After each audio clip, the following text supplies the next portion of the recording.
Hey y'all, just want to show you that I'm trying to heal my hair, get my edges to come back.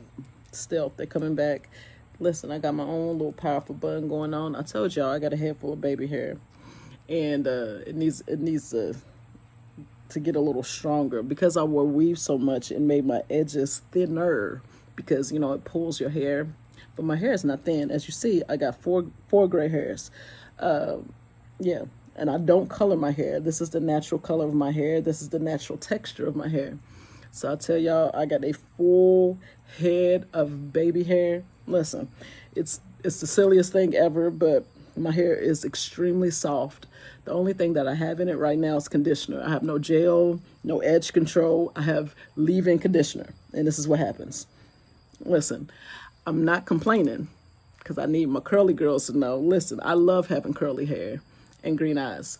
But the other side of it is nobody thinks I'm black. It is annoying. I'm like, no, black people can have green eyes. Black people can have curly hair. Black people can have brown hair. Like, being black is not a monolith. It is vast. If you go to Africa right now, there's people lighter than me. If you go to Africa, there's white people. So black is not a monolith. You can't just say this is black because that's not it. Because I'm a black woman. Both of my parents black. Both of my grandparents were black. Like on my paternal and maternal side, like everybody's black. But my great-grandfather, my great-great-grandfather, they may have been slave owners. So, but nobody wants to have those conversations because now everybody's uncomfortable. But I get these light eyes and this curly hair from somewhere. Right. So, I've been sitting here being really introspective. I'm on a healing journey, so I have completely logged off social media because I needed time to think. And anybody that knows me knows that I'm a deep thinker. Like, I think about my thoughts. Like, listen, I can get in a rabbit hole of my thoughts, and I'm thinking about what I'm thinking about what I'm thinking about. And it's a never ending cycle. And what it is I'm forever curious. Like, I'm listening, like, what does that sound? Why is that bug so loud? I'm looking, why did the spider web go this way on my porch? I'm looking at my plants. Why is it that my plants grow together and they're more plush when they're actually touching each other? Like, I literally have thoughts like this.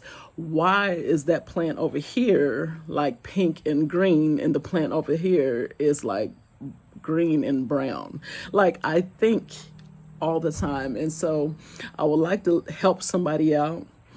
Over 30 years ago, it was 29 years ago now. 29 years ago, I was diagnosed with attention deficit disorder, ADD. And it almost seems like it's a buzzword now. Like, everybody wants to have ADD. I'm going to tell you, it's great because I think faster than anybody else. So when I was in my professional job, all the way to corporate America, I thought faster than anybody because my brain is like this. It's continually this. The answer's 5, the answer's 6. He's wrong, she's wrong. Remember this, get that journal. Like, my brain does that. And so what happened was back in the 90s, was it the 90s or was it the 80s? It was the 90s. Back in the 90s, doctors were like, oh, these people, black people, need Ritalin. And so my doctor told my mother, you know what? She is hyperactive. She is not focused in class. She is doing all the things. We need to put her on Ritalin to slow her brain down. But what they didn't know is when I took the Ritalin, it made me feel dead inside. And so my mom, I was 13 years old at this point. So I'm 42. I'm 42 now. I was 13 years old then. So I told my mom at 13 years old, I'm not taking that pill. And she was like, you going to take the pill? And I looked at her. And so my mom thought she was going to force me to take this pill. So I put it in my mouth and I spit it out. And she was like, you going to swallow it? And I put it under my tongue. Listen, it was a battle of wills. Do you hear me? Like, I am completely 100% Leo. And my mom, bless her heart, she was born on January 15th. So she's strong-willed, but she doesn't have that other piece that I have. I am just like my father. He's also an August Leo. Listen, it's not going to happen. So anyways, 13 years old, they gave me the medication, and I finally learned to reason with my mom. I was like, okay, mom, I'm going to quit being so aggressive, and we're just going to reason. I said, Now, if you're going to make me take this pill, I want you to take it at 13 years old. If I have to take this pill, I want you to take it so you can see what it feels like being dead inside. And she was like, you being so dramatic, da da da da, you know. So she said, you know what, give me the pill, I'm gonna take it. She took the pill. She never made me take it again. And I was 13 years old. So now, 30 years later, 29, 30 years later, I'm not gonna take anything that makes me feel dead inside. The other side of it, I'm a naturalist. I prefer natural remedies. I prefer sea moss gel over allergy pills. I prefer all of the natural things. I like natural honey. I like all of the natural things so I don't have to take medication. And so I think that concerns people because they're like, oh my gosh, then what about Big Pharma? That has nothing to do with me. I'm telling you about my body. I don't take a whole lot of pills. See, I don't wear a whole lot of makeup. Actually, I have no makeup on right now. I did my brows this morning, but I have no foundation. Listen, look at my hair. I have conditioner in my hair. Listen, I am the bare minimal person as it comes to my skin. Y'all see that glowy skin? Listen, she's naturally pretty. See that smile? Listen, I do what I have to do to look like this. I do what I have to do to feel good, but I don't want to have to be dependent on pills for the rest of my life. That's why at 42 years old, I got a head full of baby hair. Listen, it's silly. It's silly, but I'm doing this because I want to have a long life where I'm not dependent on medication for my whole life, just like my grandparents were. I want to have a long life where I'm not dependent on other people and everybody else and doing all the other things. So I make sure that I have all these in place. So how do I make sure I have all these in place? Attention deficit disorder gives me a brain of a genius so I can figure out systems. I create systems. I am the professional problem solver. You're not going to outthink me. You're not, because I've already, I have a contingency for my contingency for my contingency. Like I'm always thinking 17 steps ahead. So in the professional sector, in the nonprofit sector, in entrepreneurship, in government, listen, I'm going to run circles around you because my brain is a problem. I kind of feel like I have a savant, like Einstein. I feel like it's one of those things where people want to control because they don't understand it, but I understand it and I'm fine. I'm going to give you one last story because I know people are like, she's all over the place. I'm not. I'm going to give you one last story and then I'm going to go about my day. It's breakfast time and I'm a thick girl. It's time to eat. Anyways, stay focused. I'm going to give you this last story. So most of y'all know I am a country woman. I was born in Lexington, Kentucky. I was raised in Goose Creek, South Carolina. So as the old church folks say, Lexington, Kentucky by way of Goose Creek, South Carolina. So I have a Southern drawl. I have a Southernness about me. And so that's what it is. I am all things country. So being all things country, when I was a little girl in Goose Creek, South Carolina, I would want to be outside all the time. The bad part of that is I have something called febrile seizures. So when I get too hot, I pass out or I have a seizure. And so I've had seizures my whole life. I finally learned how to manage them without pills.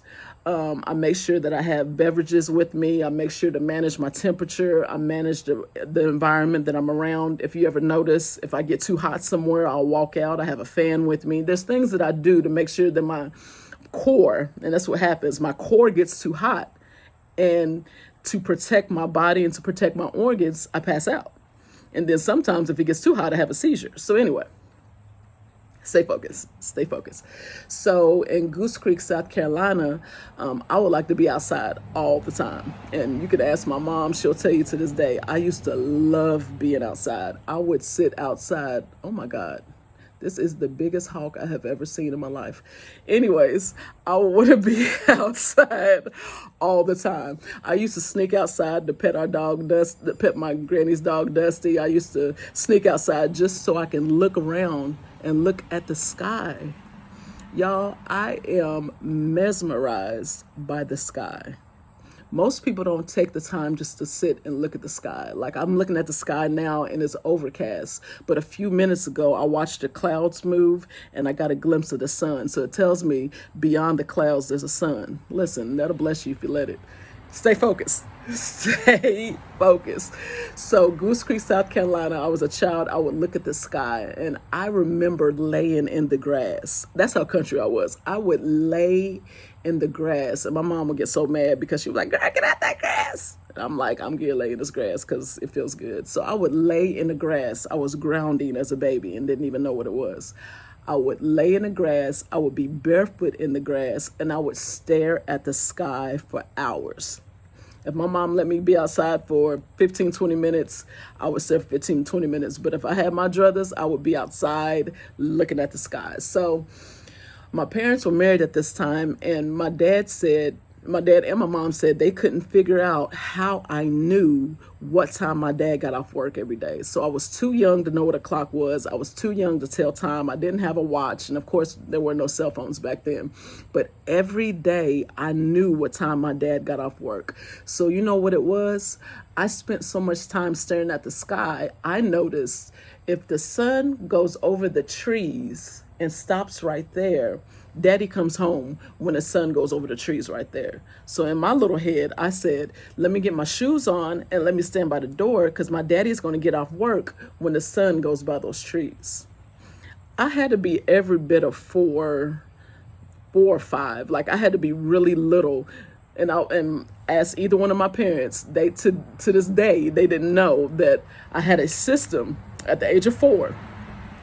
When the sun went over the trees, it's time for my daddy to come home from work. So I would put my shoes on and I would stand by the door. So then when he got off work, I would come from inside, go get my shoes on and stand by the door. And when he got off work, where was I at? Right there. And I was there to greet him. And I had these dimples and I had big blue bright eyes and I had sandy brown hair. It's darker brown now because of chemicals, but I look like the way that I did 40 years ago, 30 years ago. So just excited to see my dad. He got off work and every single day, if he didn't like what my mom cooked, he would make himself some breakfast food. He would scramble some eggs. He made some jelly toast. He made some sausage, and he made some grits. And so I would be right there, and he would, bird feed me and give me little bites of his food, and then we would watch Young and the Restless. And I would sit in his lap, help him eat his breakfast, even though Brenner. I would help him eat his food, even though my mom fed me. I would help him eat his food and we would watch our stories. And that is a memory that I had as a child. That was a memory that I had as a child over 30 years ago. And now at 40, it's really interesting that my dad is like my best friend now. Like he's everything to me. So I need to land this plane. That's what the preachers say. You need to land this plane because I have all kinds of thoughts and all kinds of things that I could say. The one thing that I will say is, one, those who are neurodivergent, don't treat them like they're not able. It's offensive. Don't make them do things when they're telling you the truth.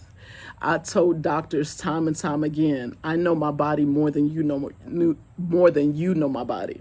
You have a degree, but I have providence over my body. I know my body. I know my mind. I know what I can take. I know how much I can take. I know everything about myself. So most doctors defer to me because I know myself that well. Doctors defer to me, undegreed, serial entrepreneur, and Colonel Vashon, like Kentucky Colonel Vashon. Doctors defer to me. Listen, so people that have, attention deficit disorder, ADHD, any kind of neurodivergencies like that, make sure you're listening to them. Make sure they are heard. Make sure they are seen. Make sure you're not discounting them because you think you know more than them. That's something that I've dealt with my whole life. And I've beat every single system that's ever tried to come against me. Don't make me say it, but I have. Every single one. Because I think quick. And I study systems and I study people and I notice trends and I notice things. And I see, there's a great car right there. I notice everything. I notice there's an ant on that tree right there. I notice everything. And it's not manic and it's not mania. It is a keen awareness of what's going on with me. It is a keen awareness. And I have that keen awareness and a rabbit dog tenacity because I'm a Leo. Listen, I'm always going to win. My daddy said, "You are not number two. You are number one." My father is a veteran master sergeant of the Marine Corps. You're not number two. You're the best. And so that's why. Listen, you can Google my name. You can look at my body. So listen to those that have a neurodivergency, ADHD, ADD. Don't discount what they're saying. Don't discount their pain. Don't try to speak for them. Let them speak for themselves. My next thought is, parents, listen to your children. For years, I told my parents things and they didn't listen. Years. Mommy, I don't like him. Mommy, I don't like her. Mommy, I don't want to go over there. Daddy, I don't like him. I don't trust him. I don't want to go over there. You need to listen when your children say things, because you can literally save them years of pain if you listen to your children. So make sure, parents, even your little babies, they're crying for a reason. You don't always know what's wrong. Let them tell you. And sometimes I say, babies, they don't have that awareness, but they know they're uncomfortable. So let them figure that out. When they get about 1 or 2 or 3, let them figure that out. Like, they'll tell you what's wrong. They're not hungry right now. They're not sleepy right now. Maybe they just want to sit alone with a book. How you doing, Bashan? Maybe they just want to sit alone with their blocks. Let them and listen to them. Everybody wants to be heard. And the most frustrating part of this world is everybody doesn't want to be heard. Everybody wants to be heard, but nobody wants to listen. Nobody wants to listen. Everybody wants to be right. You can't be right when somebody else knows that you're wrong. Think about that. My last thought. The sun is shining. Y'all see the sun on my face. The sun is coming through. If you don't have a relationship with God, if you don't know him, and I don't mean knowing your pastor, I don't mean knowing your church, and I don't mean knowing in the biblical sense. If you know somebody, that means y'all have had sex. Listen, if you don't know God, you should know God, and you should be in relationship with God. And I'm not saying having sex. I mean relationship. I mean a deep connection. I mean he speaks to you and you can hear him audibly. I can hear God. I can hear him speak to my heart. I can hear God telling me to calm down when I get angry. I can hear God when I'm frustrated and I don't have the words to speak. I can hear God because I'm always listening and I'm keenly aware. So I don't know who needs to hear this, but God has been waiting for you, and God wants you where you are. You don't have to be perfect. You just have to be willing. So if you want God, listen, in my next video, I will show you how to pray the prayer. I hate the word sinner's prayer because everybody's a sinner. So I'm going to give you the language for a prayer so you can connect with God yourself. And if you need to go deeper, I will connect you with pastors and resources, because I'm not a pastor, but I am licensed to preach. I'm not a pastor. I am an evangelist. I know how to preach, but I can connect you with those that will help you deepen your relationship with God. And so, guys, yeah, I'm going to land this plane. I'm looking at the time. It's been almost 20 minutes and I've just talked randomly. Hopefully something that I've said has connected with your spirit. Hopefully something I've said connects with your mind. I want to give you some information on how to get in contact with me. You can go to my Linktree, linktree.com/Bashan Nicole. You can also Google Bashan Mosby, and you can look up the hashtag just JUST Bashan, VASHAUN, and you can find ways to connect with me. Now, don't be weird, because I will block you. I ain't got time for that. Listen, I got a whole man out here. We locked in. Just don't even do that. Yeah, we together.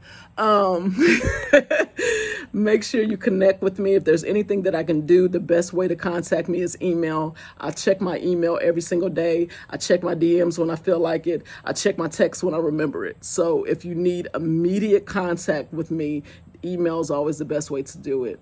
I think that's it. That's all. It is a great day to make it a great day. So I hope you are doing just that. I will talk to you all soon. Y'all be blessed. Peace.